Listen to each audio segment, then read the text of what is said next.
I'm Karen, And I'm Mae. and we are from Boomers to Gen Z. So today we're going to talk and rediscover our fears, our hopes, and our aspiration when we were 6 years old. If you can remember, I'm having trouble with that, so don't go away.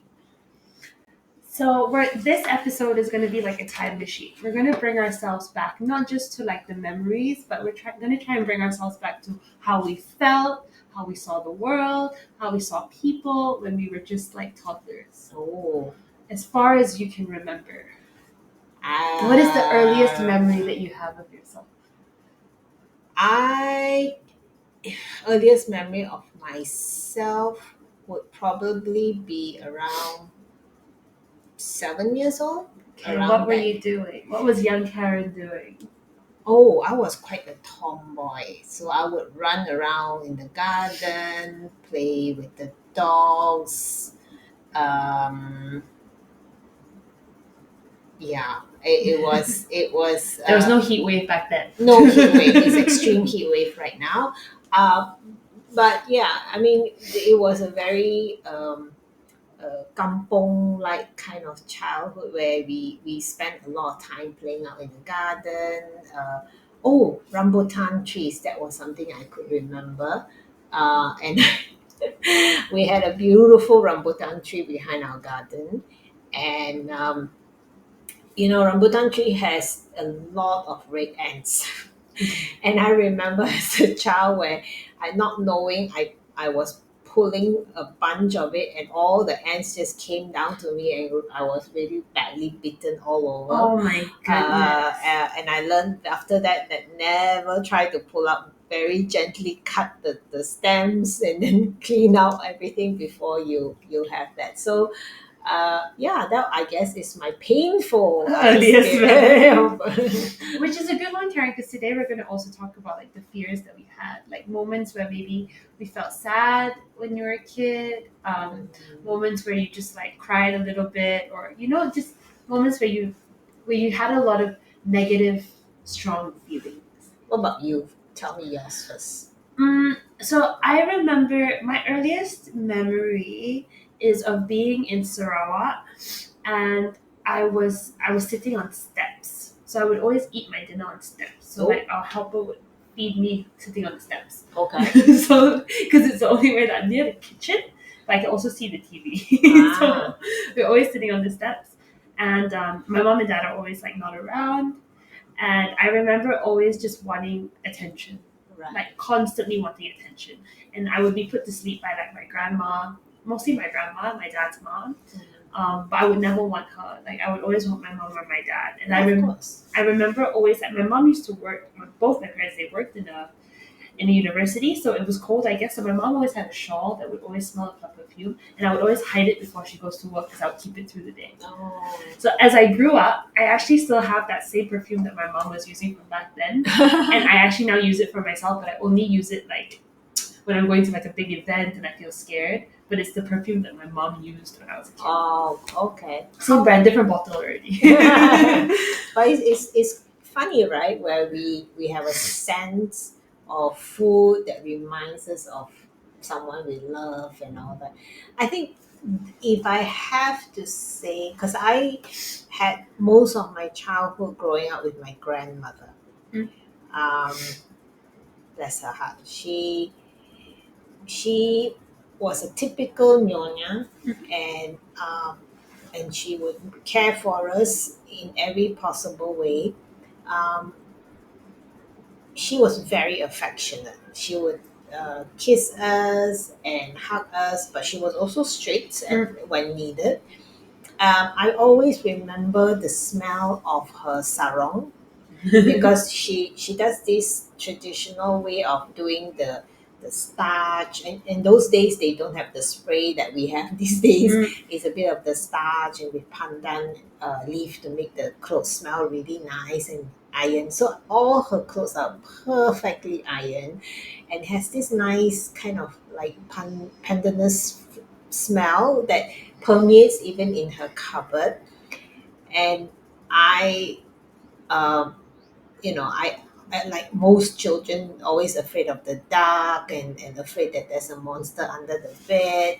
And I would crawl to her bed like at least 3 nights in a week. And that smell just yeah, it's a trigger point. Like for me, your mom's perfume. For me, when I smell this particular Pandan concoction. yeah, it's just a very hint of it, and then I always think, oh, of my ama, and how I miss her. She was a big influence in my life, um, and she took care of me up to my teenage years, and yeah, so she definitely is a big component of how I am and things like that.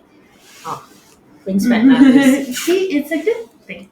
So like what I find so funny is like when we think back to like the little girl in us, we think of this delicate child that needs protection, that wanted different things, and honestly didn't crave like the biggest toys and stuff, but most of the time it was more connection, right? Yeah. And as we get older, are we doing justice to the needs of that little girl still?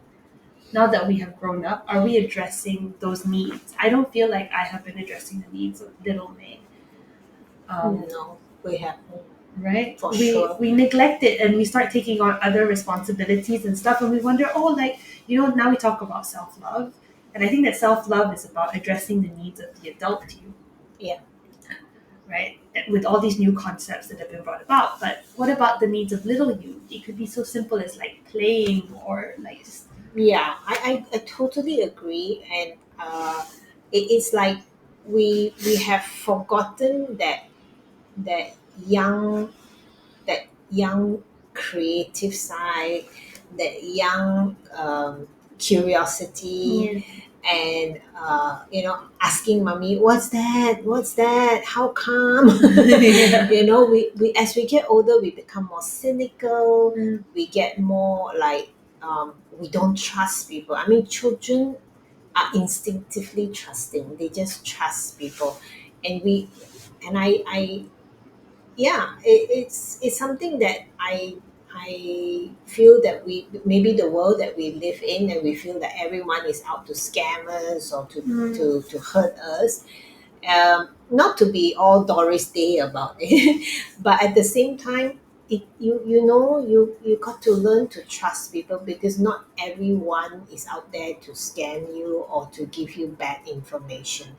um, and and I think that's what the society right now is, and that people feel so cautious. Everything is cautious and heightened by, oh, should I do this, and like, can I trust that person to honor what they say, and that kind of thing.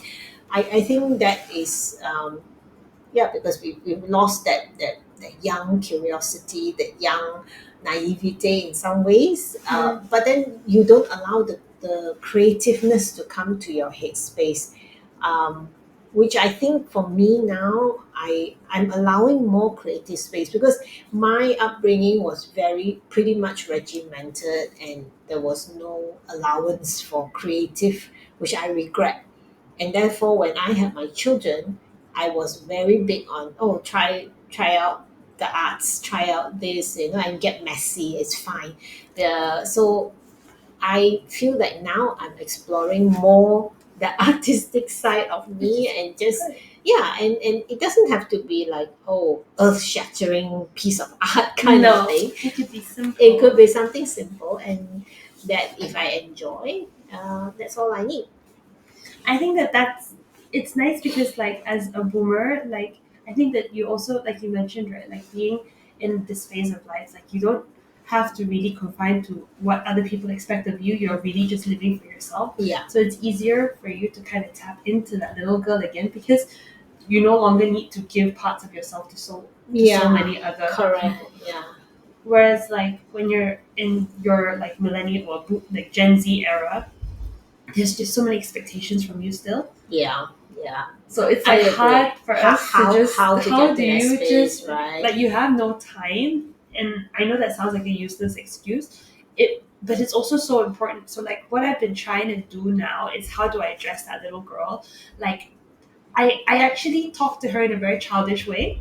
So like when there's been a lot of thunder recently in Penang, lots of it, and I'm very, very scared of thunder. So when I was a kid, my mom used to put like a heavy like teddy bear or blanket on my chest so that I don't like get shocked, like put a weight. So now when it's like thunder, I will literally be in the shop like, oh yo, like it's thunder, it's scary, but it's okay. Like I really just play it out in my head, and I can't help but smile. And I go to bed, and I'm just like, you know what, May will protect you. Like I will protect myself. And I look to my son, and I give him a kiss, and be like, okay, Mama will protect you. Right. Like so, it might seem like a really childish break like moment, but it generally just feels better. Like to, I don't know, to Yeah, like 'cause- manja yourself, you know, Yeah, like manja yeah. yourself. and it's also like you are yeah, the older version talking to your little version, your younger Yeah. version, to say, hey, it's okay, I'm here for you. Yeah. And I think that's quite it is very good, because it's also like a self care talk, Yeah. saying that, hey, I'm here for you, don't worry, you'll be all right, your journey will be quite all right.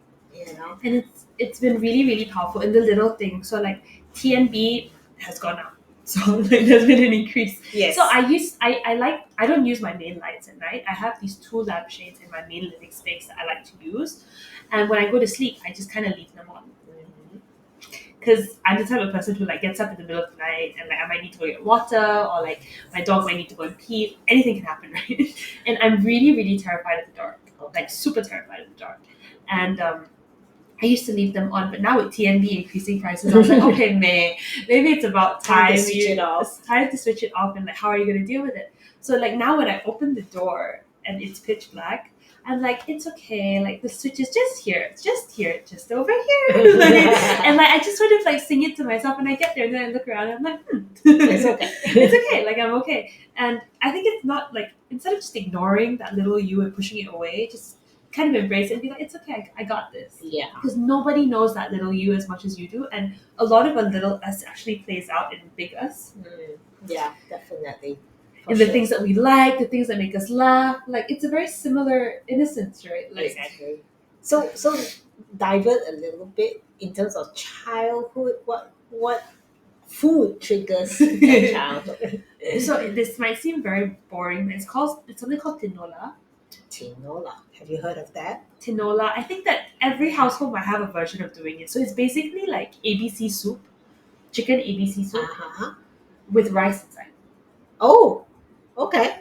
Did you have that growing up? Oh yeah, With that's ginger? like my favorite meal my ama would make for me, and she said it's so easy to just give me any soup, and with some white rice, I'm good to go. That's my meal. Yeah.